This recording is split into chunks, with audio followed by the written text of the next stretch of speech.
Firstly, I want to give my heartfelt congratulations to all of you on what is an incredibly special day. You did it. You graduated. For most, it's a day filled with mixed emotions, and depending on how you look at it, might feel like the ending of a chapter, or indeed, the beginning of a new one. It is an incredible honor to be joining you today as a guest speaker. As I stepped into Cryfield Halls on my first day, I could never imagine that I'd be with you 14 years later. A lot has happened to me since then, and no doubt a lot will be happening for you too. Everyone has a story, and right now, you're at a turning point in yours. As for me, I'll start from 21 years into mine. What happened next after I was in your very seats? I was, and still am, a passionate, determined person who knew I wanted to right the world's wrongs, but I didn't know how.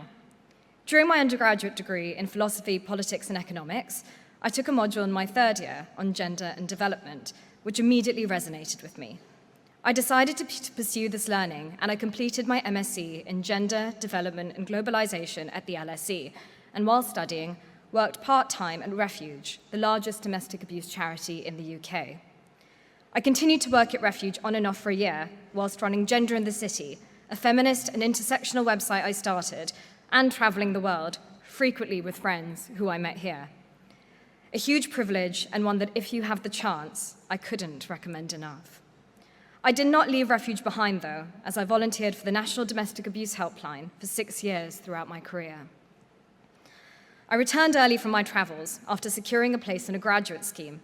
How very Warwick of me. This was for the National Graduate Development Programme, or what is now known as the Local Government Graduate Scheme. It was a phenomenal opportunity, rotating around different areas within public services, such as adult social care, homelessness, and domestic abuse, eventually setting into a permanent role in the change and transformation team. This career would have been a great story, but it was not my story. I had a lingering feeling, which some of you might call a sense of purpose, that I was meant to be working on the core of social injustice, rather than how to deal with its consequences. So I did what any sensible adult would do in this position and Googled Gender Jobs London. That was the first twist in my tale, as it resulted to me landing a job as the Gender Research and Policy Manager at Business in the Community, the Prince's Responsible Business Network. It was here that I really learnt about equity, diversity, and inclusion in organizations, what worked, what didn't, and how to effectively implement cultural and behavioral change. I worked with over 150 organizations on evidence-based solutions on issues such as resolving the gender pay gap, sexual harassment in the workplace, and the unequal distribution of care. I was eager to implement this work firsthand, which is when I began working at Vodafone as their UK Diversity and Inclusion Manager. It was a pivot into the corporate sector which I never envisaged, supporting an organization of 10,000 people by developing and delivering my own strategy. It was empowering and a lot of hard work. The impact in an organization like that can be huge. Supporting employees was inspiring, but I set my sights on something bigger. This led to me joining Warner Brothers Discovery as their Diversity, Equity, and Inclusion Senior Manager, focusing on content and productions. I think it's important to mention that I thought that this was my dream job. But life isn't a fairy tale, and there aren't always happy endings. It is at this point that I want to tell you a lesson which I learned. It's okay to leave your job too soon.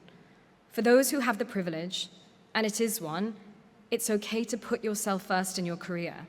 Nobody else will do it for you. Now I have the joy of leading equity, diversity, and inclusion at Brentford Football Club as their first EDI director. I get to bring two of my greatest passions together, inclusion and football. I work with staff, players, fans, and our community to create belonging, embed safety and fairness, and to improve representation in the beautiful game. I couldn't have predicted this plot twist, but my goodness, I am here for it. I'm also very proud to be a trustee at a Gender Alliance, which aims to end the cycle of trauma and harm so that all girls and women can thrive. Everyone has a story, and everyone has a different story. What do you want your story to be?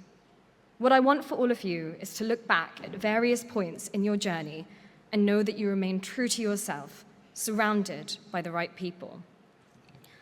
I don't want you to think that I have it all figured out, but if I could go back to the position where you are all now, I would tell myself a few things. Firstly, listen.